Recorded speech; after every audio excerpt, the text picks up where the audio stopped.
Hello, today we are going to explore the intricate subject of seasonal ARIMA models, a crucial and widely applied technique within the realm of time series analysis.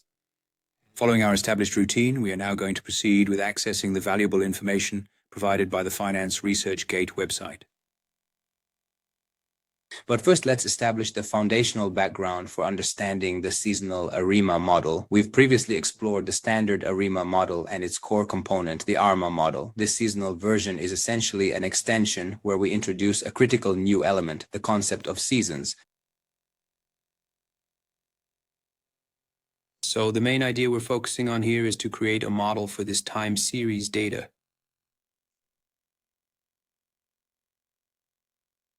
And therefore is crucial to grasp the concept of the backshift operator, often referred to as B. Understanding this is key because we will then utilize this B notation as a fundamental component for constructing our statistical model.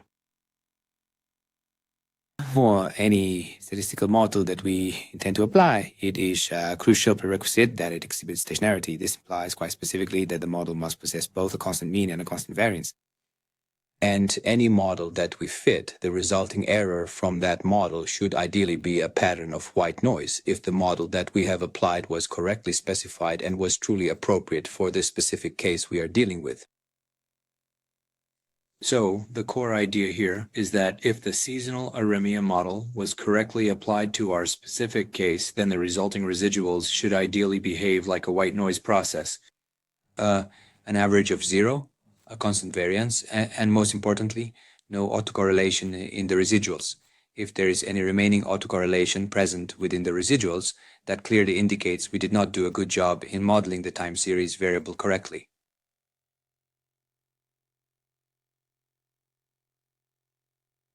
So, the ARIMA model, as you know, possesses numerous components. It's essentially the same framework as the standard ARIMA. However, we will be incorporating an additional seasonal element, which is specifically designated by the letter S.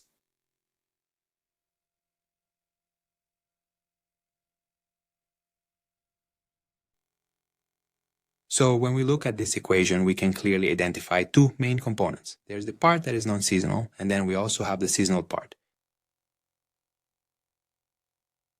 So, for the non-seasonal part, we have the main two components, the AR and the MA. We've already discussed these concepts in detail. The AR, which is the autoregressive component, essentially works by capturing the inherent momentum that exists within a specific variable. This means that the current xt variable is directly defined as a function of its own previous or lagged values. It could potentially also be a function of two separate lags, or perhaps even just a single lag of p.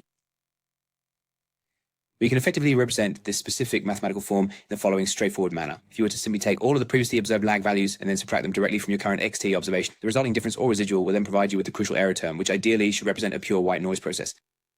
However, you may also need to extend the model further. This involves incorporating the MA component, which specifically refers to the innovation shocks. This means that the current value xt can be a direct function of the previous errors or past disturbances.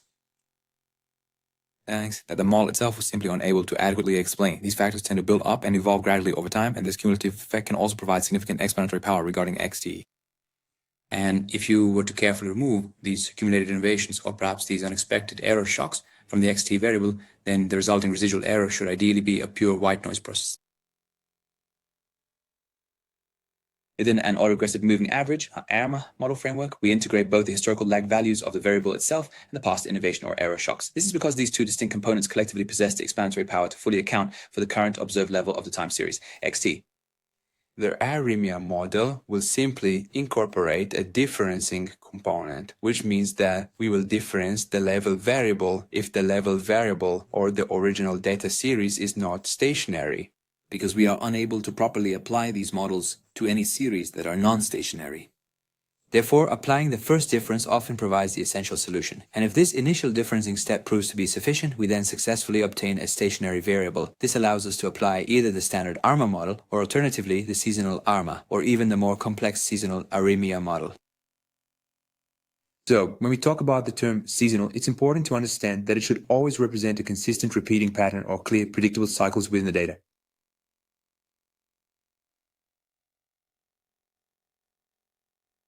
So for example, let's consider if we were to have We're looking at a repeating pattern, for example, occurring at a lag of 4. And let's suppose that we are looking at quarterly data. And also to repeat that at lag 8, and then we would continue this pattern for all subsequent lags. So consequently, we are observing some rather unusual and unexpected results. Verse the various movements observed on specific calendar dates regarding the location. So if we observe a consistent calendar repetition, but with some unusual movement patterns, this clearly indicates that we are dealing with a distinct seasonal effect. Does this imply that the fundamental AR and MA model, specifically the initial versions of these models, are truly adequate to fully capture and explain all of these observed seasonal effects? No, that's not correct, because the autoregressive component would account for the differences or lag values of the variables in the modeling process. The moving average component, on the other hand, would consider the lagged effects of the shocks. But both would not consider the unusual values of the lag, AR, and the MA components.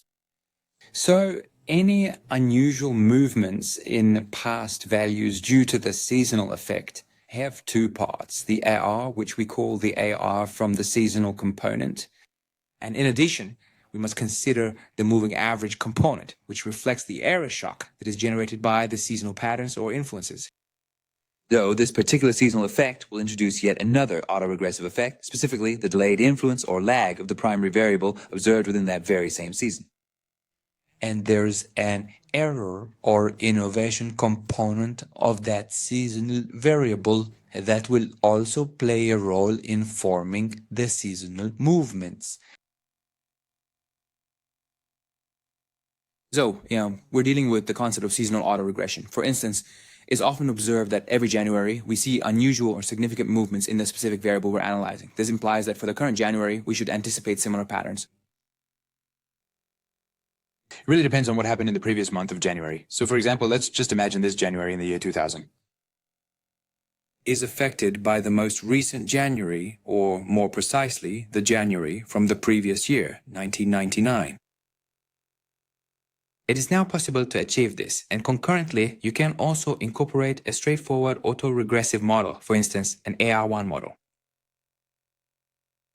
So, for instance, you might be working with a dataset where observations are recorded on a monthly basis. In this situation, you could quite simply fit an AR1 model. This essentially means that the current month's specific value is considered to be a direct function of the preceding month's value or its immediate lag. At the same time, you might also observe a distinct and separate lagging effect that is influenced by the current season. For example, if this is January in the year 2000, then you would need to add 12 lags back in time to effectively reach the corresponding January of the previous year. So, we have another AR component that's emerging from what we refer to as the seasoning effect, or more precisely, the seasonal effect. The same phenomenon also holds true for the moving average. An unexpected occurrence that happened last January, stemming directly from that particular seasonal influence, is now significantly affecting this current January, the one we are experiencing right now in the present year. So in this particular case, we're going to add the first seasonal autoregressive term, which we'll call xt minus 12. And we also need to incorporate a moving average component, specifically the original MA. Let's consider a situation where we have just one MA effect, which is from the previous time step t minus 1. This particular effect is precisely the error. Indeed, it is the residual error itself. Plus, we are looking at the moving average, which accounts for the seasonal impact, and we are at t minus 12. We're not going to be using MA in this context. Instead, we will be focusing on the error. So I'm going to make a change to error term. So this particular diagram represents the structural model for the seasonal aramia. It shouldn't be difficult to understand, as what you're looking at here are the coefficients of the autoregressive model, specifically those associated with the lagged autoregressive components. This structure is designed to be quite intuitive. For instance, if the model indicates a value of 1, this directly implies that you'll be working with a single lag coefficient in your analysis. This particular graph clearly displays the autoregressive seasonal components. And these have a differing impact.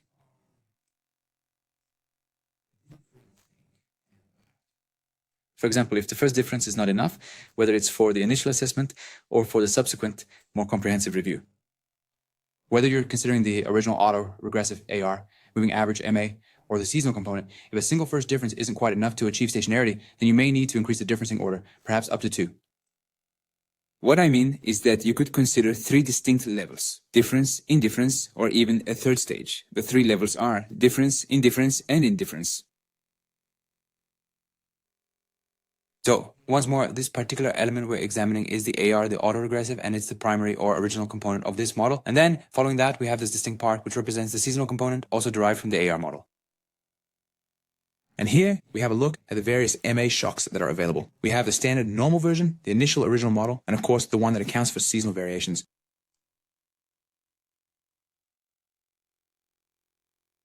So if you were to rearrange this equation,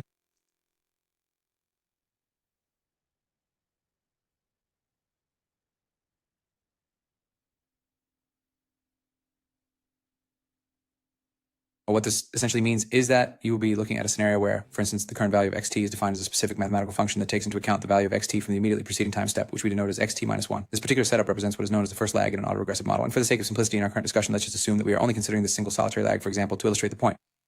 Don't forget to include the coefficient, phi. Additionally, we might also have a seasonal component. For example, let's assume this seasonal period is 4, meaning that every 4 observations will exhibit a distinct seasonal effect.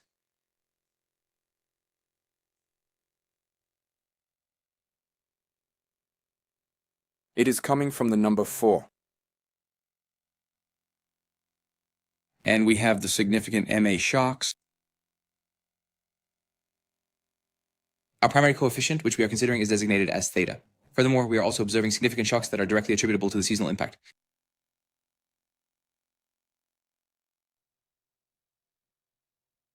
It's currently minus 4. In addition to the current error term. So this is essentially a simple seasonal Aramia model, meaning we're only considering a single term for the autoregressive component and just one term for the moving average part. And since we're dealing with a seasonal component, this implies that we'll also incorporate a specific term for the seasonal autoregressive part, and similarly will include a distinct term for the seasonal moving average. We anticipate that this approach, once we've completed the model fitting process, there should be a clear presence of white noise within the innovations, and this fundamentally implies that the model is highly proficient at accurately describing all the intricate movements observed in the time series. And if we've done our work well, it implies that the residual error after fitting the seasonal SARIMA model should clearly demonstrate white noise characteristics. This means, ideally, 0 average error and absolutely no autocorrelation remaining over time.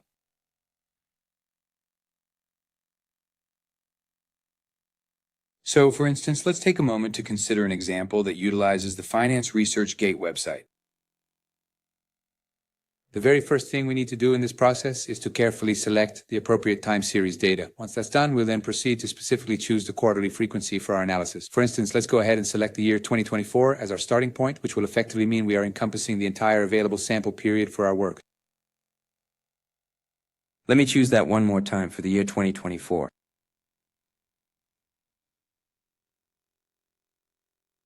And then our next step involves selecting the primary variable of interest. For this example, let's choose the sales growth.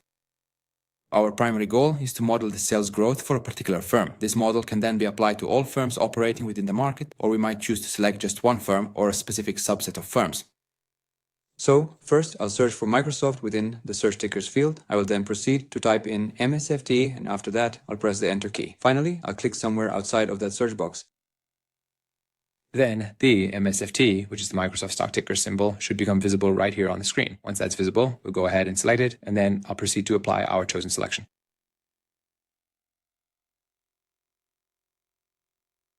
As we continue to scroll down this detailed report, we can clearly see the impressive sales growth trajectory for the tech giant Microsoft, spanning a significant period from approximately 1993 all the way up to the present year, 2024. So the sales growth here looks really promising for the next quarter. We're seeing quite significant fluctuations with large movements both upwards and downwards. This indicates a clear pattern of mean reversion, which means the value tends to return to its historical average. Specifically, the average annual growth rate for Microsoft has been calculated at 4.16%. So, if we are experiencing an abnormal growth rate, whether positive or negative, expectation is that it would somehow revert to normal relatively quickly. This will provide an explanation for the oscillatory movements we observe here, caused by mean reversion. If we take a careful look at the autocorrelation diagnostic box, And we can certainly consider increasing that amount to perhaps 24, which would be equivalent to a full 2-year period. My apologies, I should clarify that what we're looking at here represents a total of 24 distinct periods. In this particular scenario, each of these periods corresponds to a financial quarter. Therefore, it's important to understand that the information we are currently analyzing is based entirely on quarterly collected data. If you choose to select the specific option, the primary reason would be to incorporate a greater number of like terms into our model, which can often improve its predictive accuracy and robustness. here we can clearly observe a distinct pattern emerging. Initially, lag 1 shows a strong negative autocorrelation. Then this correlation shifts, becoming positive. Subsequently, it reverts once again, returning to a negative state, and this oscillating behavior continues. This specific phenomenon is known as the Remain reversion effect. So, for example, let's consider a situation where we have a negative influence originating from the previous data point. This occurs because of a growth rate that is either higher than or exceeds the mean. In such a case, the current value of xt will consequently decrease. When it goes down, it can then potentially drop even below the mean. So following that, we are likely to observe a subsequent increase and so forth. This dynamic explains why the lag indicator frequently shifts between negative and positive values in this situation, primarily because of this inherent tendency for mean reversion. How can we accurately ascertain the seasonal effect if such a thing truly exists? The seasonal effect is something that can be observed right here. If we consider a fixed calendar repetition, specifically a lag of 4 periods, then after these 4 intervals, the growth rate will positively influence the current growth rate of Microsoft, which is currently at 0.67. If we proceed to analyze the data at lag 8, we will undoubtedly observe a significantly elevated positive correlation, particularly when we consider it against all the other preceding lags. If we were to add another 4 units, we would then find ourselves with a lag of 12, which consistently shows the highest correlation, and this pattern will continue further. Consequently, what we observe is that there is a fixed calendar repetition that consistently demonstrates the highest correlation. This means that after every cycle of 4 quarters, we will consistently observe a higher value, which is directly influenced and caused by the natural seasonal effects. This is why every 4 periods will have positive autocorrelation. If you consider the partial autocorrelation, what we're doing here is controlling for the intermediate lags, and we're examining the direct effect that is only coming from each specific lag on the current level of the variable of interest. In this particular case, that variable is growth. The first lag is showing a negative value, and this is entirely expected, given that we are observing a new reversion. So if we experience a significantly higher growth rate during the preceding time frame, then in the subsequent current period, we will observe a noticeable decline, which is directly attributable to the lingering impact or the higher lag from that earlier period's performance. And the inverse situation also holds true. Concerning the second lag, once we have effectively managed the initial lag, that subsequent delay then becomes practically negligible. We are observing a rather significant negative effect that originates from the third lag in our data series, and then as we continue to examine the sequence, we can clearly see that the fourth lag presents a value of 8, and this pattern continues onward. Further along in the progression, we also identify values such as 12 and 16. Therefore, you should observe that the seasonal impact is clearly visible in this specific situation as well. So, even when we carefully account for all the various intermediate lags and their potential influences within the data, we observe that the fourth lag quite distinctly continues to exhibit a truly unique and significant impact on the overall outcome. And this crucial finding, therefore, strongly supports the established narrative of a distinct seasonal cycle occurring every 4 lags. Because even if we control for the intermediate lags, we still have a significant lag of 4. Even when considering a lag of 8, we still observe statistical significance. Therefore, even if we account for these various intermediate lags in our analysis, both lag 8 and lag 16 continue to show significant results. This strongly supports our hypothesis regarding the underlying seasonal pattern. What is the precise methodology for determining the AR number and the Q number? So, what is the optimal number of autoregressive lag, or P terms, that we should consider? And similarly, what is the optimal number of moving average lags, or Q terms, that we should consider? Before we address those points, let's first finalize the D component. That is, how many times we will need to apply differencing to our time series data. If our data is already in a stationary state, then the differencing order represented by D would naturally be 0. In such a scenario, there's absolutely no requirement to apply differencing to the time series. But how exactly can we determine this crucial fact? To ascertain this, we must perform a specific statistical stationarity test. A prime example of such a test is the well-known augmented Dickey-Fuller test. You need to scroll down now. All right. Here we have the results of the ADF test. It is indeed significant at the 5% level.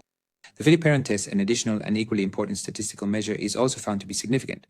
When the results from these specific tests are determined to be significant, this clearly indicates that we can confidently reject the null hypothesis, which states there is non-stationarity, thereby confirming that our collected data is indeed stationary. So our data is stationary, and that is expected because we are not dealing with sales in this particular case. We are dealing with the sales growth itself. So we have already performed the differencing. In this instance, we've identified a difference presented as a clear percentage, and this particular calculation effectively achieves the very same result as applying differencing. Consequently, the specific variable that we are currently working with is now considered stationary. So, in this particular instance, the specific value is 0. Therefore, there's absolutely no reason for you to worry about it. Now, regarding P, how many autoregressive terms do we actually need to apply? To answer this question, you should examine the autocorrelation function and then focus on the lag value where we observe a distinct cutoff point. It's the PACF, and we have to look at the specific lag where we observe a clear cutoff. So once again, for the AR model, we don't look at the ACF. We instead look at the partial autocorrelation. Following the initial period of delay, it becomes quite evident that the second lag, or lag 2, effectively ceases to be a factor. At this point, it's important to completely set aside any considerations related to seasonal patterns. We know that we have a clear seasonal component at lag 4, but setting aside this seasonal influence, we can clearly observe that these lagged autocorrelations, with the sole exception of the third one, demonstrate that the majority of other lags are indeed significant beyond just the seasonal impact. Is not considered significant because they are within this range. Therefore, we can confidently state that the p-value is 1, quite simply. This is because the partial autocorrelation function clearly cuts off right after the very first lag. Consequently, it's clear that only the first lag is truly significant. The remaining analysis shows that once we account for the initial lag and adjust for seasonal variations, we no longer observe any statistically significant autocorrelation from the lagged values. In order to accurately determine the specific value of Q, which is directly related to the moving average shocks, the innovation term, and the difference between ET and Q, we must then carefully examine the autocorrelation function. And if we establish a very clear cutoff point, that particular value will then indicate to you the precise number of Q for the moving average component. In this particular instance, we observe that we have significant coefficients. However, in this other case, we clearly don't have a significant coefficient, so it certainly appears to us, based on the data we've analyzed, that we are observing a clear instance of mean reversion. And frankly, this particular finding is quite understandable and aligns with our expectations. However, what remains problematic is that we still don't possess a truly clear-cut or unambiguous result for the autocorrelation function.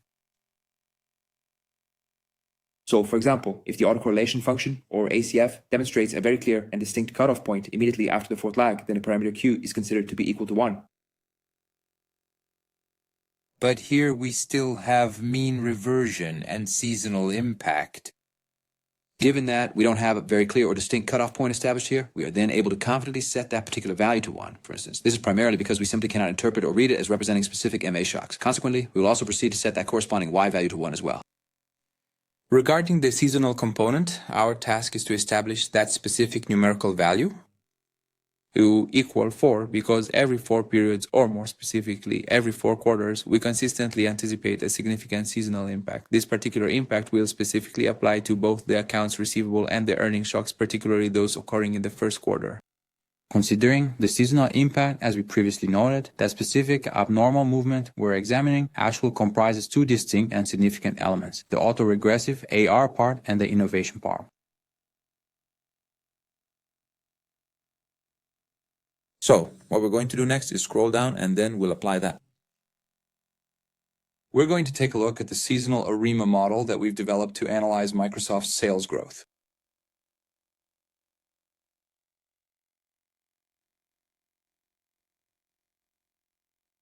And here we can save the calculated residuals.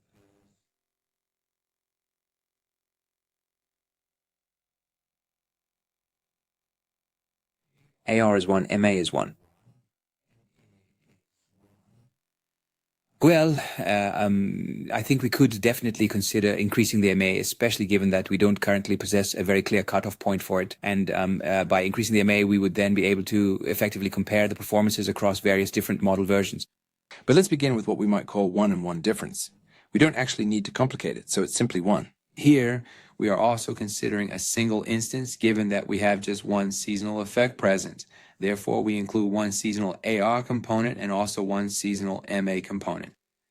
Once more, we're not dealing with the concept of differencing here, whether it's the standard normal differencing or the specific seasonal differencing. That particular method simply doesn't apply. What truly matters is the length of the season. We have established that value to be 4. And then we proceed to fit the model.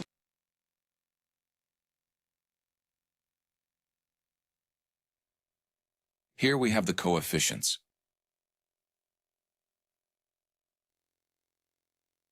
These coefficients, This indicates that this particular section represents the autoregressive AR component. It means that the value of the lagged variable is associated with a coefficient of 0.3049. We observe the identical pattern in this next section. This in turn signifies the moving average MA component, which is directly linked to the residual or error term.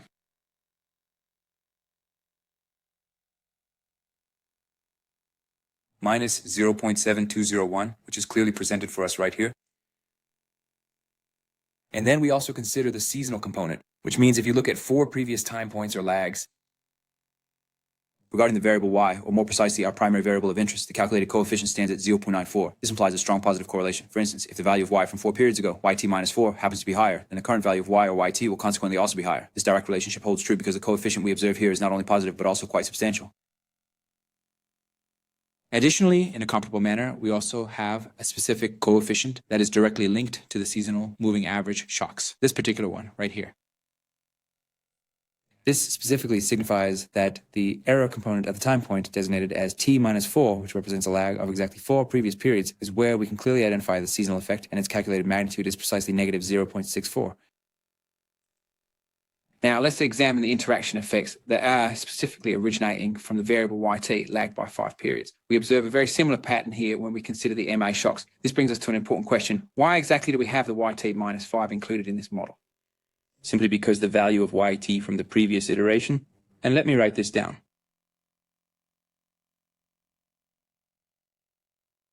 Simply the YouTube experience, just a more basic earlier version.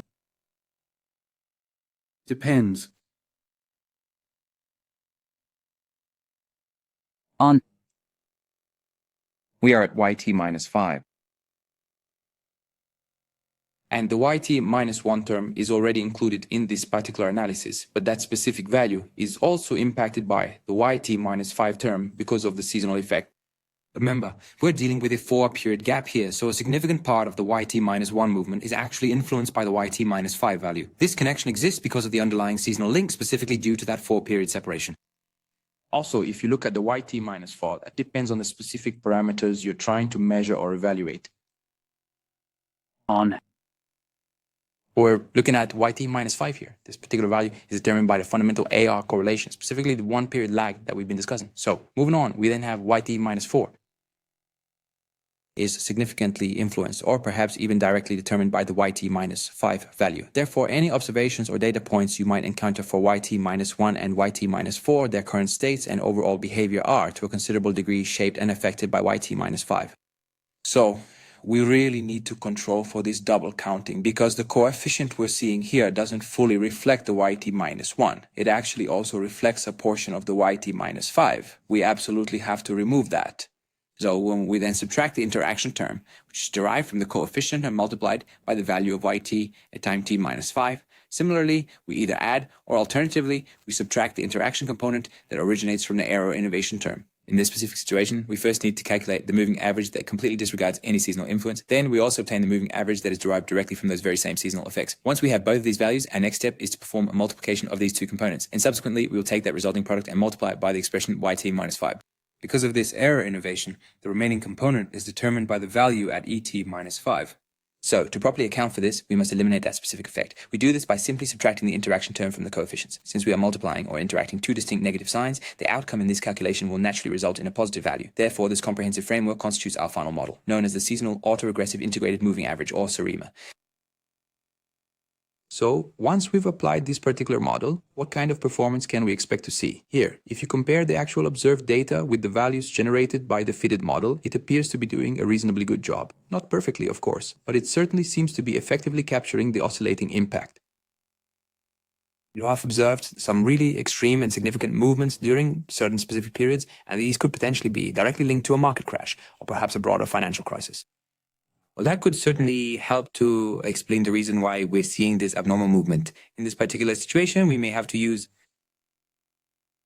the seasonal ARIMA model, but we're incorporating an exogenous factor, which means we'll include a dummy variable to account for these unexpected extreme events. This approach could potentially improve the model's fit.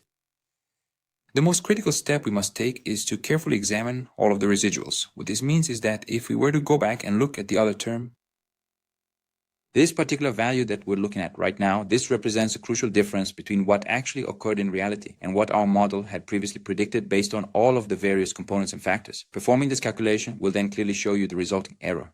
Though other component we're examining, the one that has been estimated, must represent white noise, implying its average value should be precisely 0. Pause. Additionally, it's vital that we do not detect any significant autocorrelation. and we are able to make that inference based on what's here. The autocorrelation is not significant because the probability of observing a significant result here is quite small, meaning that the Ljungbox null hypothesis is not rejected. The null hypothesis, which proposes that the error term demonstrates no autocorrelation, cannot be definitively rejected. Therefore, we cannot reject the null hypothesis as the probability observed here is quite high. Now, one might ask, is this situation normal? This is not indicative of a normal error because, as we have stressed on numerous occasions previously, our primary objective is to model the mean dynamics. We are not, in fact, attempting to model the phenomenon of volatility clustering. So, it's not entirely perfect because we're not also modeling the volatility, and consequently, if the error, for instance, shows volatility clustering where in some periods we have higher variance than others, which is the case here, if you compare this area with that area, it means that it cannot possibly be normal. And that is the situation. It's not normal. However, the most crucial aspect here is to ensure that we do not observe any serial autocorrelation within the residuals of our statistical model, because if such a correlation exists, it fundamentally indicates that our modeling efforts were not sufficiently effective. The serial autocorrelation of the actual original variable. However, it appears that our efforts were indeed successful as the remaining residuals do not exhibit any significant indications of serial autocorrelation or other potential errors within the model. We are also in a position to generate forecasts, for example, covering the next 12 upcoming periods. What we need to accomplish here is to successfully produce that forecast. And then following this, we will proceed to calculate the anticipated value for the subsequent 12 periods ahead. You're dealing with some statistics. Here, we encounter an error because the model is not entirely perfect. This error term is precisely what quantifies the discrepancy between the actual observed value and the one that was predicted by our model. And this is the method we'll use to measure the accuracy of the model. That's all we have for you today. Thank you very much for listening.